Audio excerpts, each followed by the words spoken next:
once again, I feel like if it was the 90s, that wouldn't even be a thing because we would be watching Fresh Prince. We would be watching, I might watch it.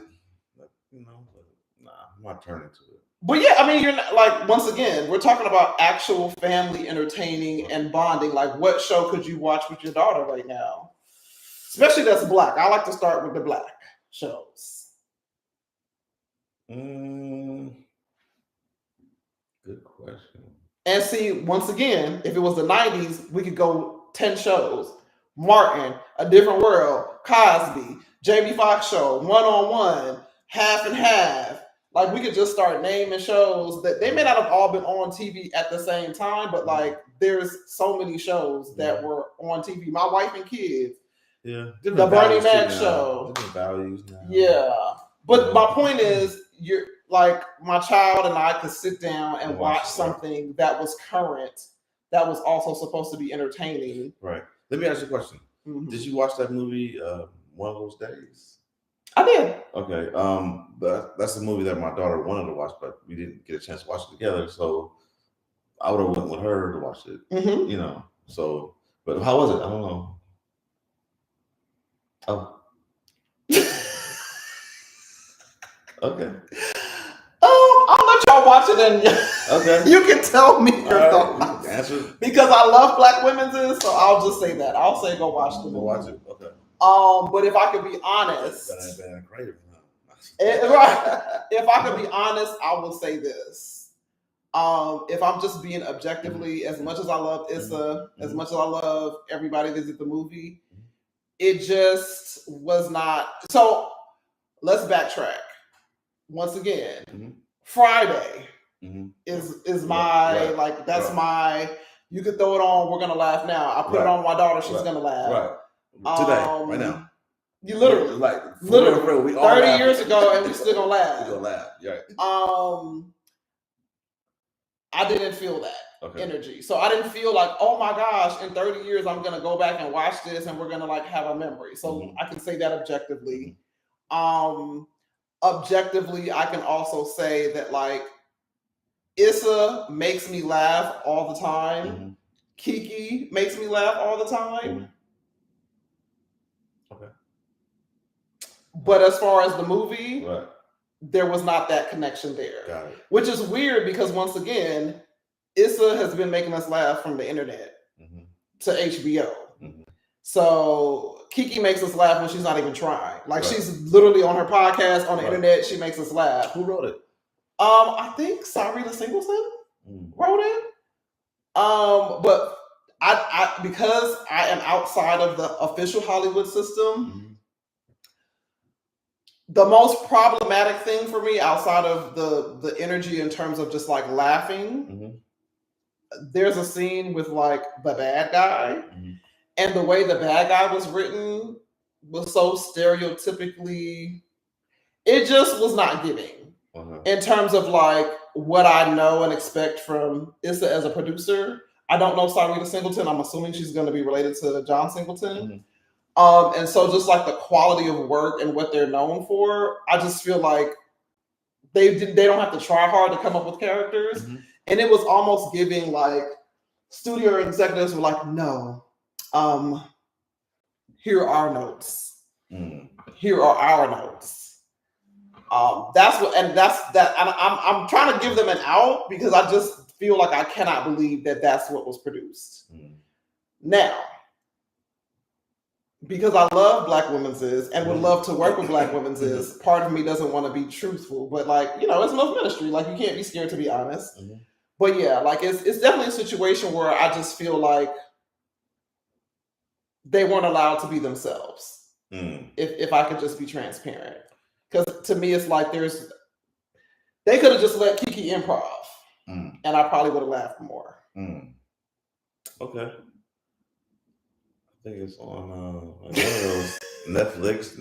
It's on Netflix. Definitely check it out. Yeah. But I'll put it to you like this. So like me and my daughter watch stuff together all the time. And I like taking her to the movies, which I want to ask you about after I answer this. But like, I kept looking for like that ha ha ha or like, oh my God, because I want to see like, okay, I know how I felt, and she's 15. I want to see how she reacted. Right. And it was kind of the same thing. She was like, I enjoyed it though. She was like, it's lit. I enjoyed it. So I was like, good. Okay. Good. So that's why I was like, you guys watch it and see for yourself. But once again, if you're comparing it to like the quality work that you've seen from this person versus what was in the movie theater, I wouldn't even put my name on it. That's me, respectfully. Okay, I gotta check it out. I can give it, That's me. Yeah, I gotta get it checked out. Because I know, once again, I know how much I've laughed from her. Right. So I just find it hard to believe that she was like, oh yeah, this is it. Just like this. Do it this. It seems hard to believe. So that's me. That's all I'll say. Okay. You have something to ask me. I was gonna say that I enjoy taking my daughter to the movies. Do you enjoy taking her to the movies? I do. It's the whole we get to talk, get a little popcorn. For sure, got to. I like Raisinets with my popcorn. And just about being out and hopefully we catch a good movie and we can talk about it and tell my dad jokes and of course. So the reason why I asked is because we both have teenagers, and we're both, well, you actually co-parent. I'm an official single parent. I co-parent with my family. We're not gonna go there, but I co-parent with my family, not with her father. Okay. So going to the movies was a big part of my childhood. I'm talking Men in Black, Independence Day, Boomerang, Friday, and these are just the Black films. Right. Like there's still like the Back to the Futures I put her on, and the Home Alone. Like it's Christmas time, we're gonna watch Home Alone, and we're gonna watch Preacher's Wife. And so I feel like right now, as a Black parent, once again, what are the films or television shows that I can bond with my child over? Like I just don't know. That's right now. Yeah. Like what do we have to represent our time that we can enjoy together? I mean, I guess you could say Blackish as a TV show was a family show. But I'm just trying to think of like at least one. We don't even have no once a year Best Man, Boys in the Hood, whatever. We don't even have like this was the Black movie to see this year. Like I feel like we just don't have it of something that we could just like we finna watch this Christmas or we finna watch The Preacher's Wife or we're gonna watch Coming to America, Harlem Nights. Have I put on Harlem Nights yet? Dope movie.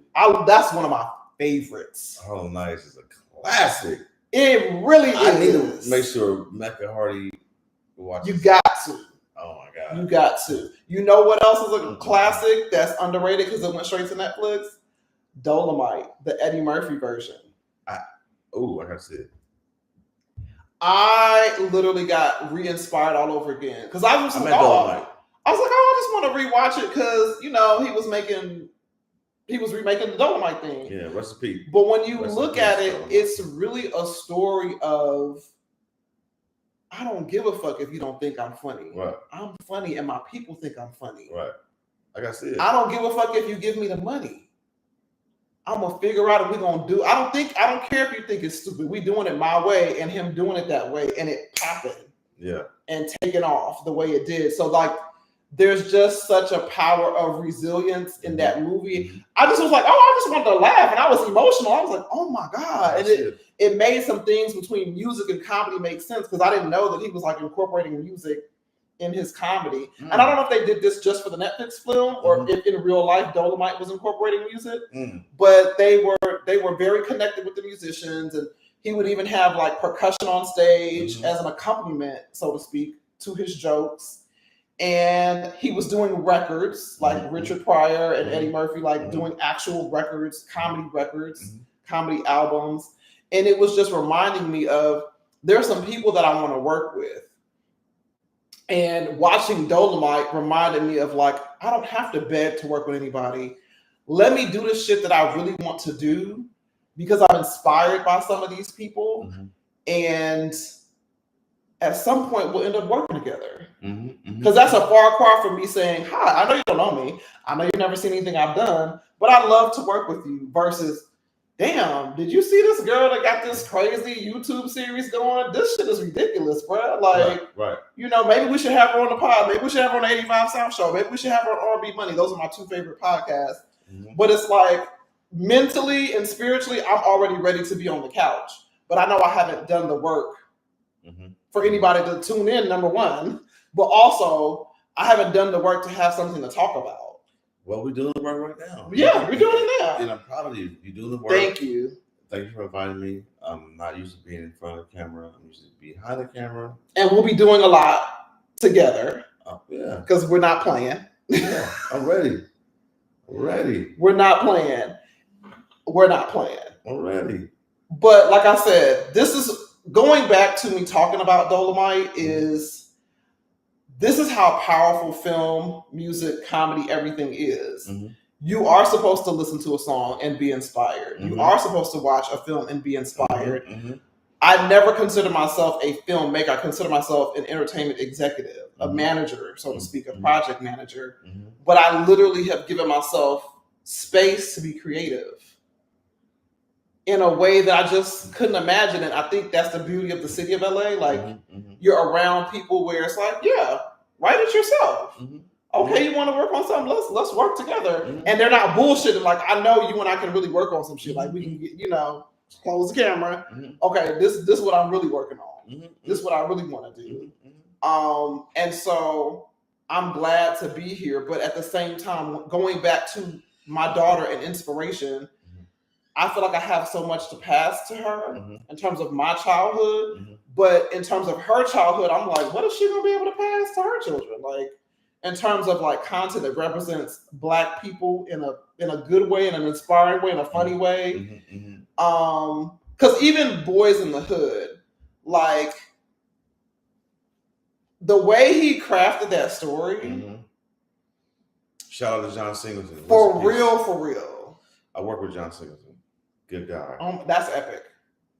Good guy. That's royalty. That's legendary. Yeah. We connected as dads. I brought my daughter to work one day.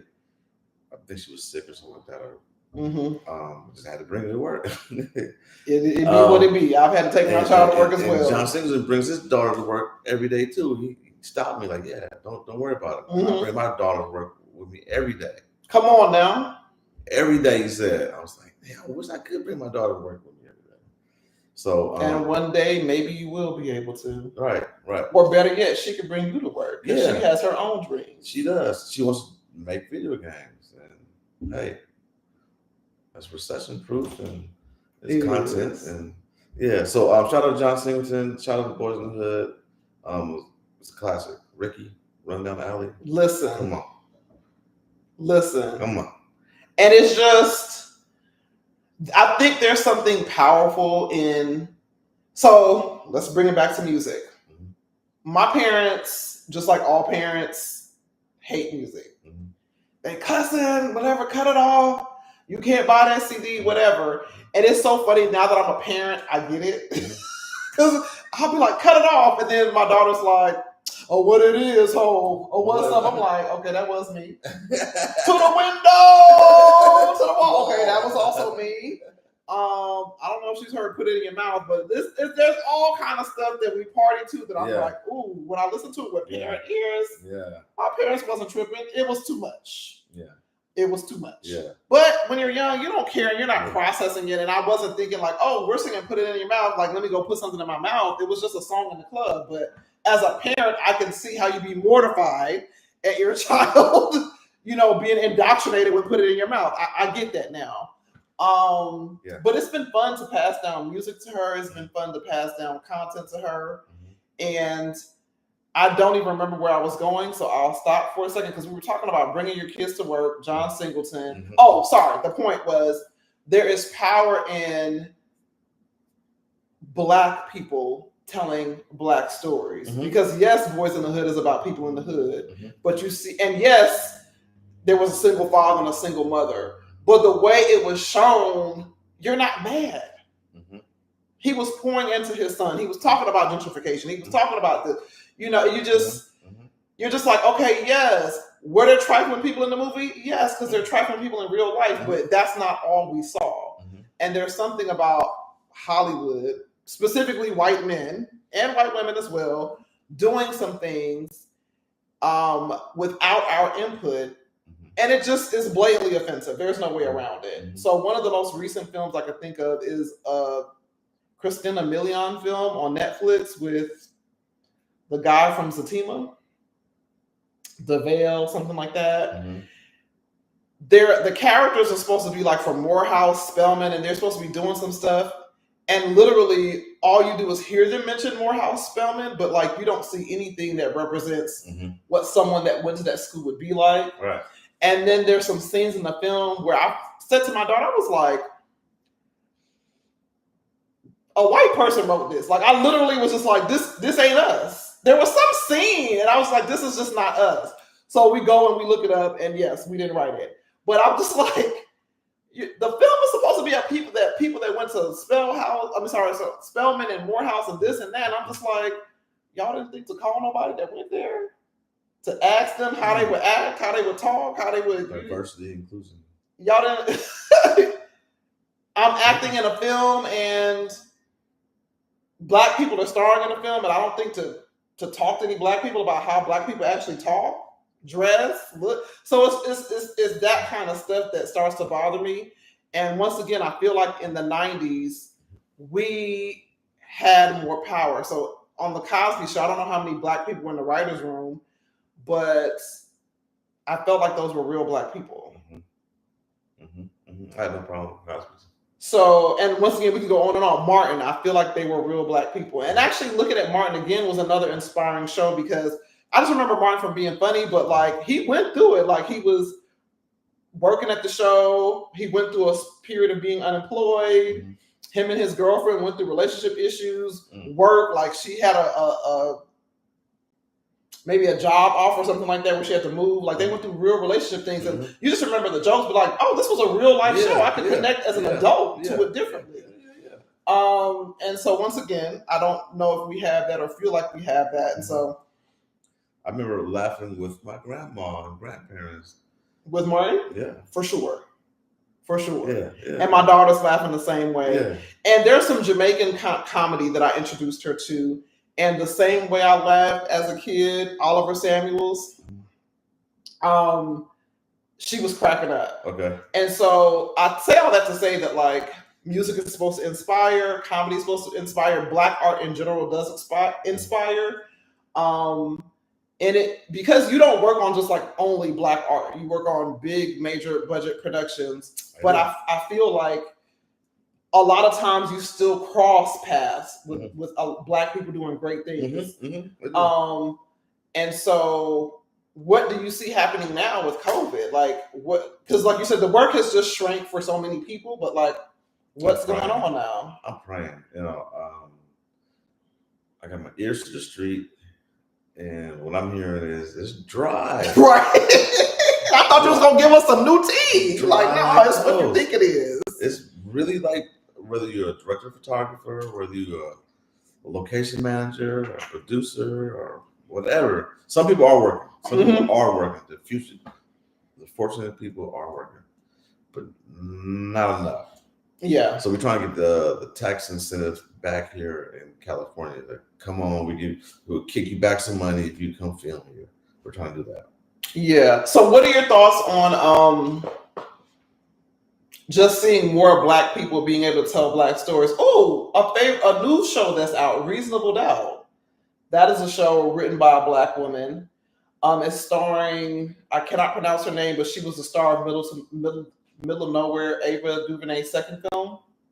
Emmy something. She might have been in Hand of God.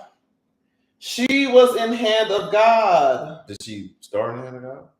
I don't remember if she starred or not, but she's a beautiful black woman. Emmy, brown skin, phenomenal actress. I don't think that there were that many black people on the show. Go to Reasonable Doubt because that's her most recent project.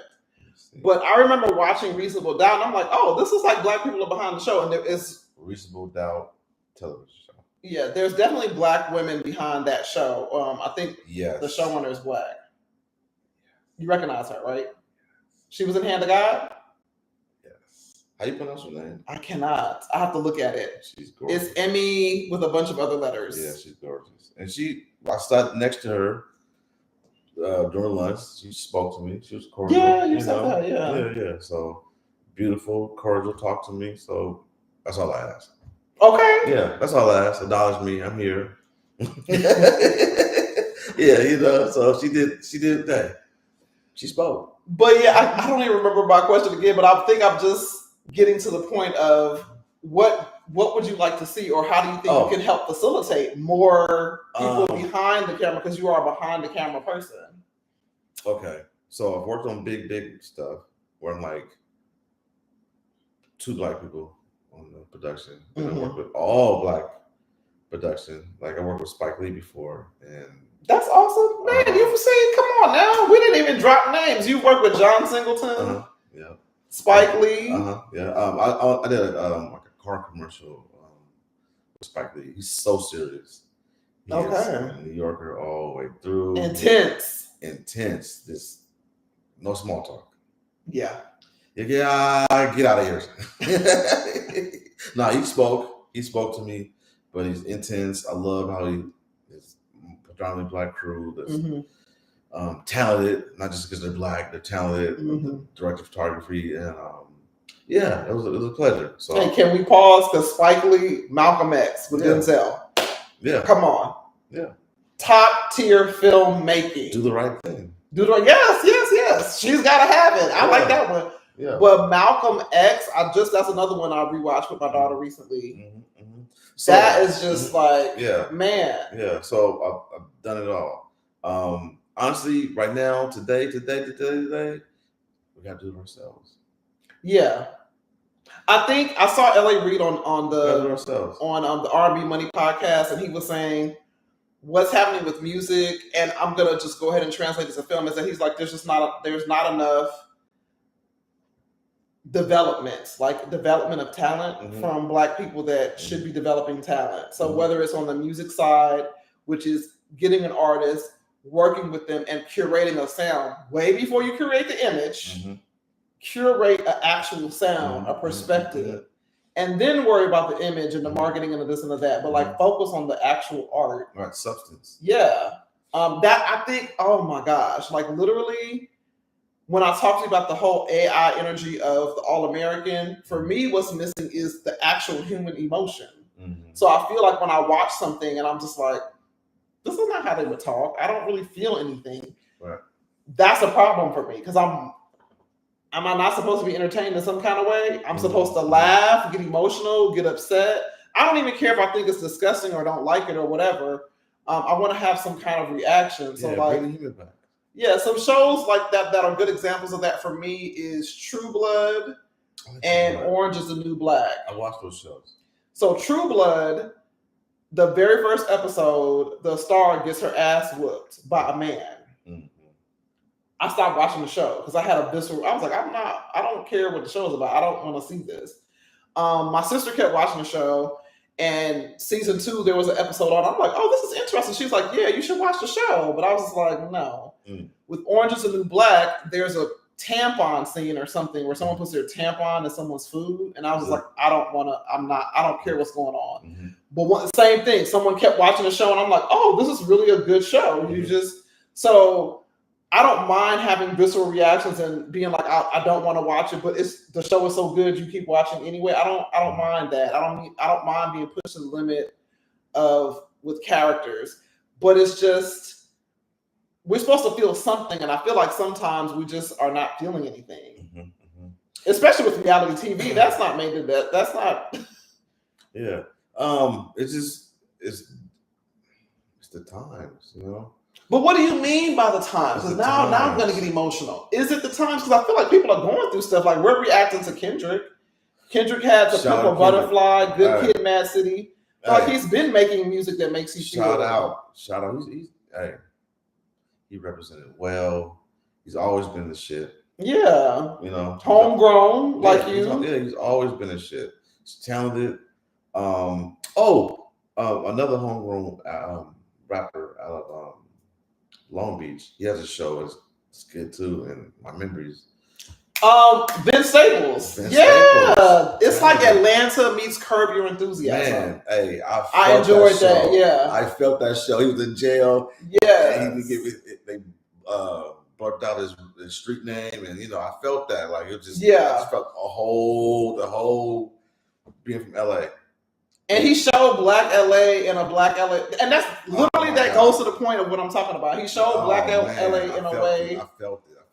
Yeah. So, and it also wasn't. It was not stereotypical. Yeah. Even though they had stereotypes in there, it wasn't stereotypical. Yeah, I enjoyed that. So shout out to Ben Staples, shout out to Kendrick. I want to do stuff like that. I want to tell my stories. I want to tell Black stories that we don't typically hear about. Before slavery. Okay, and so you're interested. You'd be open to doing period pieces. I'm a huge history buff. Okay, huge. That's good to know. Yeah. Okay. So there's work coming your way you don't even know about, but I'm not going to talk about some stuff on camera. But there's a period. There's a period piece that I have access to. I'll just say it like that. Okay. That now that I'm thinking about it, yeah, you'd be a great fit. Yeah, I'm a huge history buff. I love it. So yeah. Okay. So, is there a particular style that you like? Because I know, we've been talking for a while. So is there a particular style you like in terms of, let's see, comedy, drama, horror? I think I'm funny. I love comedy. Okay. I love action. I love good stories. Me too. It could be a documentary. Yeah. I'm going to do a documentary on my dad. Nice. Yeah. He was the president of this street gang or club, they used to call them, called the Rebel Rousers, and they are pre-rolling 30s, pre-rolling 60s, before that. So interesting. Yeah. So I can't put me in the box. I want to do a documentary. I love comedy. I'll do a horror for the cash. Oh my God, horrors make money. Let's do it. So I have a docu-series in mind around comedy. That's all I'll say. Okay.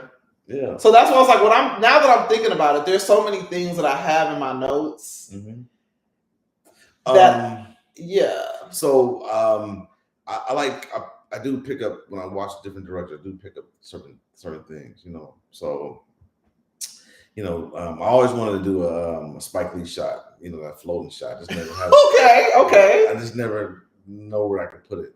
So maybe I think you should be like Spike and just do it wherever you want to do it. I don't think he really cares about where he puts it. Shout out to Spike. Yeah. So and then so you want to have a sorry to cut you off. You want to have a do you want to do your own classic shot, like how he's known for that shot, or you just want to do his shot? That's a shot. You gotta, just be like an ode to him for sure. It's a shot. Do that in your own way. Okay. But it's funny that you say that because, man, we could get into the art of filmmaking, the love of filmmaking conversation. Because one of my favorite things, I used to watch Downton Abbey when I first moved to LA. I don't know how I got on that show. But I started watching that show. And one of my favorite things about that show is that it always started with high action. Mm-hmm. So like people will be moving and this is moving and that's moving. And so you're like, oh my gosh, let me straighten up and pay attention to the show. Mm-hmm. Another thing I love about a film, like let's use White Lotus for an example. They have such wild sounds going on in the background, and the way they've scored it, you just think they're being funky. Music is important. It's so important, like having a score. And now that you can binge watch stuff, like a show like Dexter, for example, they have certain sounds that they repeat over and over that lets you know, like, oh shoot, you about to solve this, or he about to kill somebody, or White Lotus, there was anytime I hear certain sounds, I'm like, oh shoot, I missed something.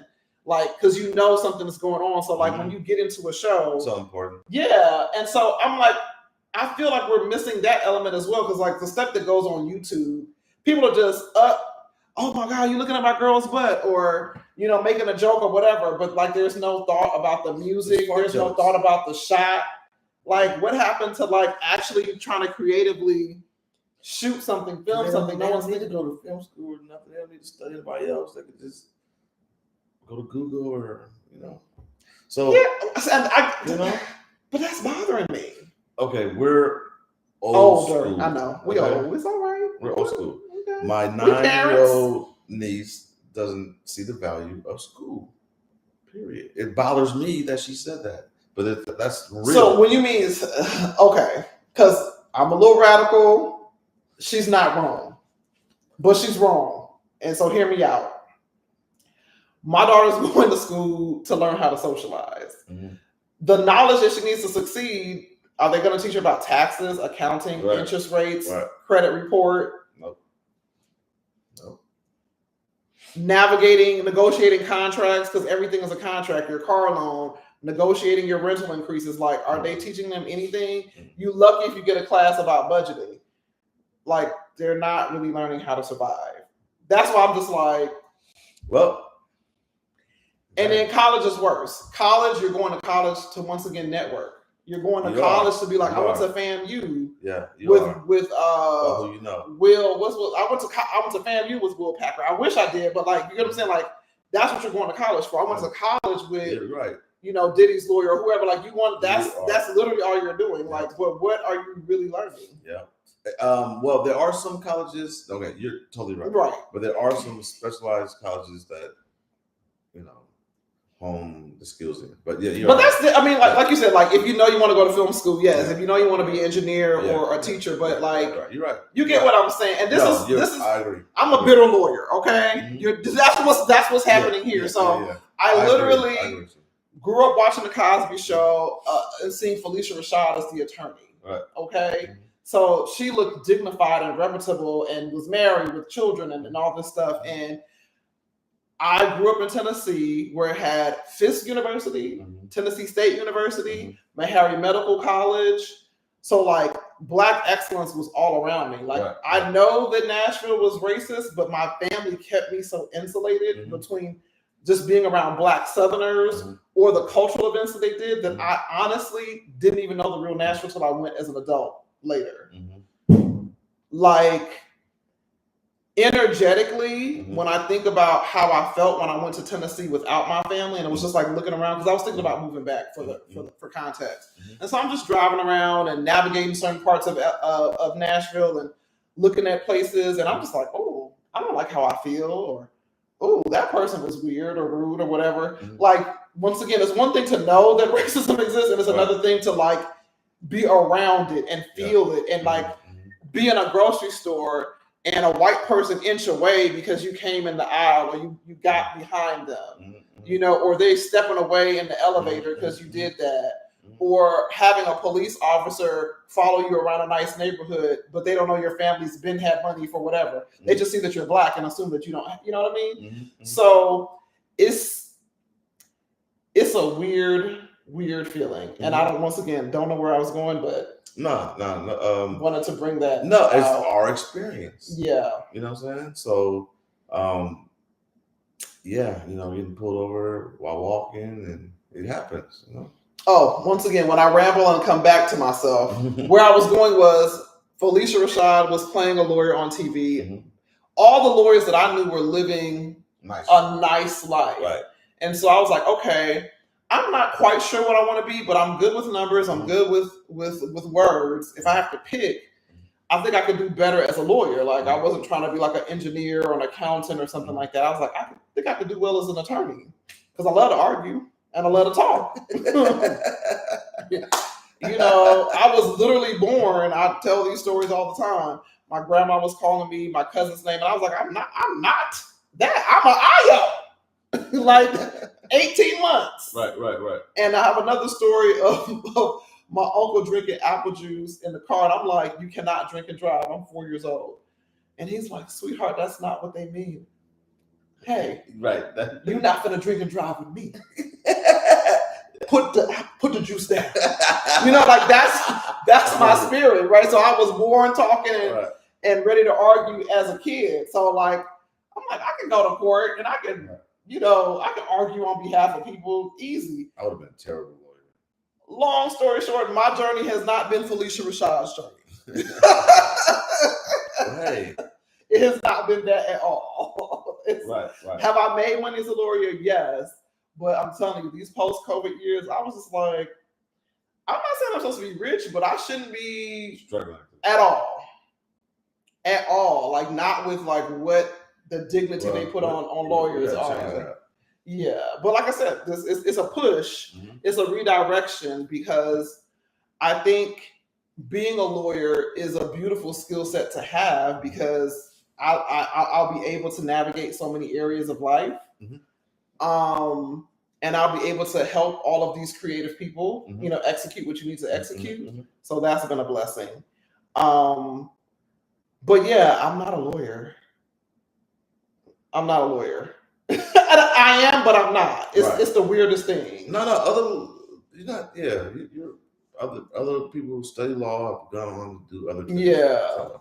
Yeah, but I don't get joy out of like, oh my God, I was able to get this guilty person out of jail, mm-hmm. and I know I'm being facetious, but never mind. I ain't gonna say what I was gonna say. I was gonna talk about the current political state of the United States, but I'm gonna just bring it on back. I've already talked about movies and everything, so we'll stop there. Okay. But yeah, being a lawyer means that I'm smart enough to stop talking, so that my video doesn't get flagged. And so I can travel around the world freely, because people are currently being flagged for just saying anything about anything. Mm. Like, what's on your social media? What's going on? Oh, really? So people's constitutional rights are being violated. But to like live I think law school was difficult for me because, number one, the racism is everywhere, because mm-hmm. the law has existed mm-hmm. Longer than we've actually had our rights as Black people in America. Mm-hmm. So just seeing the rationale behind the history of the law in America mm-hmm. is challenging. And understanding and going to school with white people who are comfortable with the violence of capitalism. And what I mean by violence is, mm-hmm. think of the Coretta Scott King quote where she talks about poverty is violence. Mm-hmm. A lack of access to healthcare is violence. Mm. So when I talk about the violence of capitalism, I talk about the violence of being a lawyer and seeing what law firms are trying to pay me, and I know what they're making. Like the level of violence of like, you're billing out at $800 to $900 an hour, but you're not even trying to pay me $100 an hour. Wow. Like you're really not. You're doing everything. And it's like, yeah. And once again, so you want to take it or leave it. Yeah, but once again, like I'm going to school and I'm seeing firsthand the minds that are going to be lawyers, which means you're probably going to be a judge, mm-hmm. which means you probably could be the governor, secretary of state, mm-hmm. Run for Congress. I'm seeing this firsthand, like, oh, well, just because they said Black people have access to education, it doesn't mean it had to be a good education. Mm. You're comfortable saying that? In 2004? Oh, okay. It's and even before I went to law school, I went to two white schools. I went to Florida State and University of Miami. Mm-hmm. Florida State, I'd be in class and white kids would be like, oh my God, my dad had to like hire less qualified teachers because of affirmative action. And I'm just like, that's why he had to hire less qualified teachers? Mm. With all the, mind you, I don't know what her family was, but like FAMU is producing scholars. Mm-hmm. Morehouse Spelman producing scholars. Mm-hmm. Howard University producing scholars. Mm-hmm. So like we can go on and on. Like let's not play mm-hmm. about Black people and their education. And then there's people like me who didn't go to HBCU, but we still have the education. Mm-hmm. So it's like, what are you talking about? Less qualified. Like, and once again, you feel freely to say this just like it's a regular Tuesday and you're not saying something racist. You're just like, yeah, you have to hire less qualified people because they're Black. Yeah, like, I know.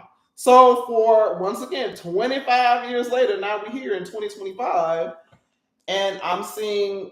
Yeah, they got the kids sleeping. That's my opinion. They got the kids sleeping. What do you mean the kids sleeping? Like we're not mad enough? What do you mean? Well, I mean they're just sedated. They're sleeping. They're sedated. Yeah. And maybe this is the mark of the beast that everybody was talking about. Hell, my grandma, 100 years old, got one of these. And we're just scrolling and laughing and scrolling and laughing. Everybody from 2-year-old up to 100 years old got a cell phone. So I just feel like, I mean, it's a couple of the consciousness. This it's just so, I don't know. Like I said, microwave, not there's like, I went to school in San Francisco. We marched and protest everything. Absolutely. We didn't really have a lot of big football team or a sports program, but our sports was politics and just the Black Studies Department. It is a slap in our face as Americans who are maybe from Africa, descendants from Africa, brown people.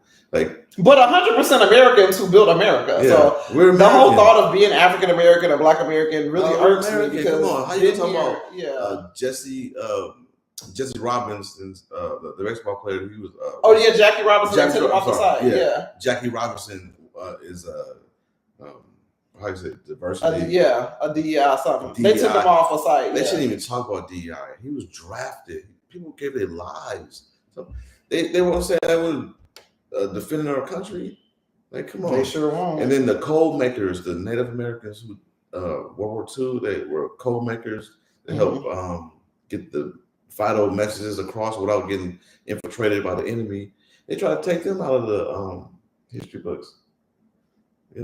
Slavery was a good thing for the slaves. No, it wasn't. It wasn't. Yeah. No, it wasn't. It was a horror film. That's a horror film for real. Horror film. Yeah. Yeah. It's, you know what? This is what I'll say about America and the cognitive dissonance that has existed throughout my entire time in America. White people have been socialized to look down on Black people for being slaves, and they have taught Black people to look down on Black people for being slaves. At no point have we been taught to look down on them for being savages and being inhumane. Because if Black people were not humans, why are they mixed race children? Why were they breastfeeding your kids? Why were they cooking your food? Why were they cleaning your house if they were not humans? It's like, why were they watching your kids? Like, stop playing with us. And once again, we are taught to be embarrassed for being human trafficked. It doesn't make sense. Like, once again, if you teach history accurately, then it's like, now you have to talk about like who invented the first car, who invented this, who invented that. Once again, who built America? Like, then it gets like, y'all can delete what you want off the websites. We don't care. We're gonna teach our children the truth. They're gonna know the truth. We're gonna teach some of y'all kids the truth, and that's the problem. Because the truth is gonna come out. It has to. Here's the audacity. It's like we can't. It's the truth. Things happen in history. They're trying to erase that. Like, no, don't talk about it. Yeah, you're discriminating against me for talking about what happened in history. That was. It's like, come on, give it a break. It's all part of it. It's a slap in the face, man. And once again, go ahead. No, I'm sorry. I'm a history buff. Africans were here before Columbus. Mm-hmm. Columbus used African navigators to get here. Come on now. Okay. The Moors got kicked out of Spain, and then the power shift, they used the Moor ships to get over here. They were already coming over here. Africans were already coming over here. What? You think white people are the only people that travel? Right. Cut it out. I think the difference is how most people see the world versus the colonizers and the imperialists. It's like, you see the world to observe beauty, maybe to exchange resources. You don't see the world as something that you can dominate. And it's pretty silly to think that you could dominate the world. Like today, I was watching something on some clip about the celebrities that went to space. and one of the celebrities was like, "We're doing great work," and the CEO of Amazon wants to find out how we can take waste from here and leave it in space. And the whole time I'm thinking, what in the entire fuck? Right. We already are not dumping waste properly on this earth. Right. And y'all want to figure out how to put the waste outside of the earth? What? No, we're making the wrong people billionaires. Like, that is just not an indigenous type of thought. To like, how can I take my waste and make it a problem for other people, let alone out of this world? Like, it doesn't make any sense. Why can't we focus on being sustainable, like having less waste? But once again, don't want to go down any rabbit holes. But yeah, it just makes me think about the way people are socialized, the way we are taught to hate ourselves. And I'm bringing this up because I have a theory. I think we started out doing Dolomite. We started out doing the Pam Grier. I can't think of the movies that she was in, Coffee. but like, yeah, with the titties out, the pimps, and the this and that. But at some point, we started to change, and it was like, now we got the Cosby Show. Mm-hmm. Now we got the Fresh Prince. Mm-hmm. Now we have a different world. I want to go to HBCU because of a different world, mm-hmm. like real influence. Mm-hmm.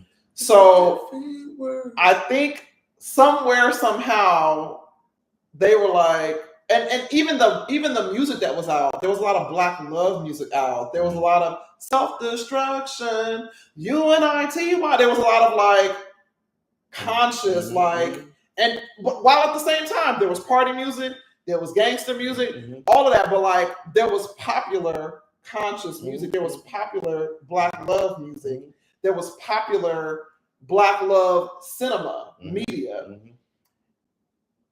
And I think some people didn't like that. Mm-hmm. I don't think some people like that because it was making money, it was building networks. The UPN was built off of the UPN/CW was built off of Black content. Fox was built off of Black content. So it's like, you think of all these popular record labels to this day, they still exist because of hip hop. Mm-hmm. They have just changed what's coming out. Mm-hmm. But as much as I don't like a lot of what's being pumped and pushed in the media today, there's so many artists that I absolutely love. Mm-hmm. Who you like? Oh my gosh. Where can I begin? Where can I begin? So when I think of R&B, I like to start with Aaron Ray on the male side. Okay. I know. And as for R&B on the female side, man, we can go Coco Jones, we can go HER, like we can go, and they're actually popular, which is good. But I'll be on SZA and all these people like way before they get famous. By the time you get famous and commercialized, I'm not the biggest fan because I like that grit, that rawness, that emotion. Mm-hmm. So on the female side now, I'm listening to like Amaria. Mm-hmm. I'm listening to Ombre. I'm listening to UK artists like you big UK artists. Zelo, Emma V. On the male side, I'm listening to like Sir, Aaron Ray. Mm-hmm. Inglewood. There's not Lucky Day. Oh my gosh, he has a song that I love. Kenyon Dixon. Okay. So there's like all these people, and that's just on the R&B side. Mm-hmm. There's great rappers out there that's like underground as well. Mm-hmm. And I'm like, but they're just not, they're not popular. And I don't know. My first thought is, if Aaron Ray's music was being plugged in television shows, would he be more popular? Right. If it's Shazam. Right. If people were, if we were, because we don't even, if Aaron Ray's music was being played on the radio or, you know, Ombre or certain artists, like, would they be more popular? Because sometimes there's songs that I sing that I don't really like. I just have heard it 800 times. Right. They're going to shove Drake's songs. Yeah. So, baby girl. Yeah. And you're just like, damn. There's all this shit on. And I'm like, there's so many artists, there's so much music out there. Why are you pumping the same 10 songs? But deeper than that, the kind of songs that you're pumping, my daughter's reality is now, if somebody in my daughter's age range, she's like, if people, they're surprised if the parents are still together or married. And I think that that's a direct correlation between the economic instability, but also between what has been popularized. We're back to pimping. Ratchet TV. Yeah, ratchet TV, ratchet music. Like, it's not like the concept of Black love, and it's not even Black excellence. Like, every show, Willie Lynch people all over weren't, again. yeah, but you get what I'm saying? Like, every show, people weren't like Love Jones. I think Nia Long's character worked in marketing, and the guy Lorenz Tate was like a photographer. Like, everybody wasn't like Dr. Lawyer, Black excellence like that. There were so many things that people were doing to spread love and show love and show Black existence, I guess, in a positive way. And I think the removal of that has impacted a whole generation of like, you've been able to watch something and be like, oh, I either want to work in the film industry or I want to be a writer because Queen Latifah had her own magazine in Living Single. Or, you know what I'm saying? Or you want to do whatever because I want to work in radio because Martin worked in radio.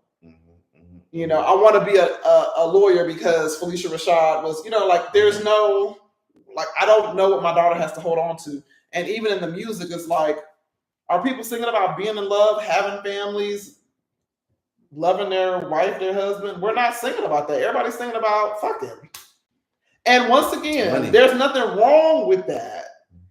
But it's like, if we're not singing about it in the context of love, if you're not seeing the context of love at all, you're not even looking for that. Like, people trying to get flued out.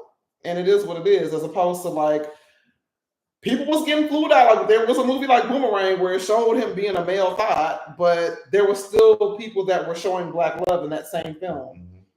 And other content that talked about Black love in the film as well. So once again, it just brings me back to, is some of this by design? I think it absolutely is. Hell yeah. It's by design. They're dumbing the kids down. They want to privatize education. I don't know how that's going to look. Right.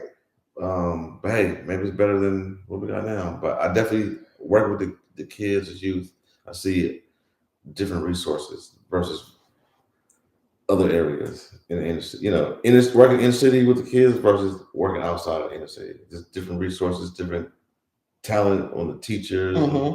Yeah, just a different circumstances. You know, street life, gangs. You know, man, it's terrible. You know what? My mind is going now because I'm like, why can't you run like a program at a school for high school students that want to learn about filmmaking? I'm sure I could make something happen. Just gotta get the paperwork. Yeah, like, because once again, I'm like, sometimes you have to come together with people you know to be like, oh, you can make some money with a contract over here. You can make some money consulting over here. But like, you'd be a great fit to be at a high school. I won't say my daughter's high school on camera, but like at her high school specifically, why the fuck not? Joe Compton kids. Right, but you get what I'm saying? Like, so one of the here's what it is. The charter school that I wanted her to go to was called Wish.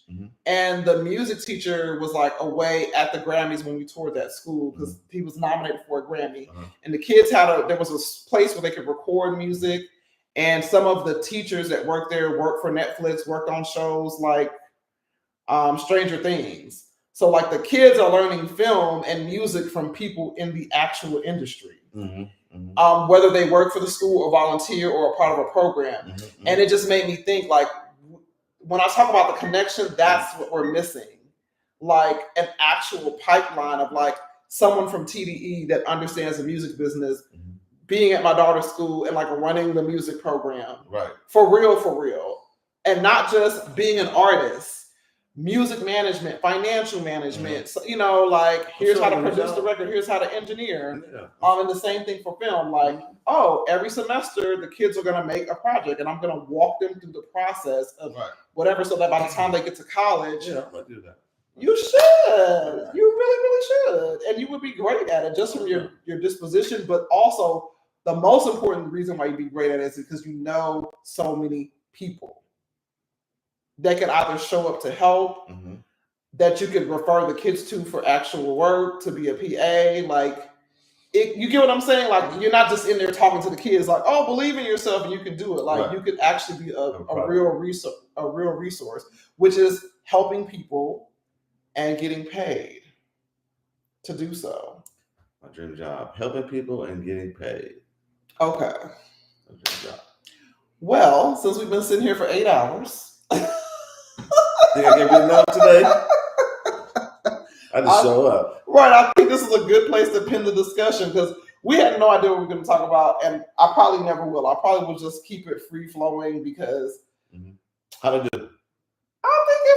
I don't know. We're going to see. But I think it's great just in terms of I feel like you were comfortable and we just talked about life and yeah. We'll see. Yeah. Because I mean, all you can do is just be yourself and talk about it. And I think if I can be transparent, even though we're recording an episode, I can be transparent about my process. I'm not concerned with like anything outside of where we authentic. And can I either keep the whole content or can I edit it in such a way where it flows a certain way? But outside of that, that's it. Like if I keep trying, how can I go viral? Did we do this? Did we do that? Who's gonna? It's not gonna work because I'm just showing up as myself, and I want to make sure that people feel comfortable to be themselves. And thank you for showing up once again, because I wouldn't have nowhere to film if it wasn't for your connections. And yeah, do you want to what do I usually do? Okay, let me pause and rephrase. Okay, so we're gonna wrap it up. How can people find you on social media? You can find me on social media on IG, Ces, CES.Hardy, HARDY. And my face should pop up and add me as a friend. Ces.Hardy on IG. I'll add the captions. And then if someone is an up and coming filmmaker and wants to talk to you, how should they contact you? I don't mind giving my cell number or email or whatever. Okay. I think what I'll do is I'll just put your Instagram on there and then, but yeah, you should think about like if people want to find you. Oh, you got episode. IMDb. Yeah, IMDb. IMDb. You can IMDb me, see my credentials, or you get Instagram, Ces.Hardy at gmail.com is my email. Is your IMDb in your Instagram bio? I believe so. Okay. Things I need to work on. That's what I'll say. If not, we'll talk about updating that. And maybe you need to put on there publicly that you're open to consulting with up and coming filmmakers, current, because they don't have to be brand new. They could be working. And you travel, like you do stuff in Atlanta. You've done stuff overseas. Yeah, I've been to Guam. I've been to Korea, South America. So wherever you are, if you need help with productions, Liberty City, Miami, Liberty City. What you know about Liberty City? Been out of the country. Right. I know it's a place you drive through. Like, I shot in Liberty City. I got my hair cut in Liberty City. He used a straight razor. He hooked me up. Old school. Okay. I gave him like a $5-10 tip. He thought I gave him a piece of gold. He was like, "Oh my God, give me a tip." He wasn't used to. Oh, y'all ain't tipping in Miami? Let me stop, because they tip at the strip club for sure. They be tipping where they want to tip. The hair at the barbershop, he wasn't used to. They don't tip. Okay. But shout out Liberty City. Got my hair cut. Okay, you was in that, and that's the real Miami, y'all. That ain't South Beach. So. Oh my God. I still haven't had any good Haitian food in LA. Like I'm not gonna say your name on this podcast. I actually need to get you on here, but the Haitian lady that I know, who still has not taken me to a Haitian restaurant, we got smoke. No, let me stop. I love her.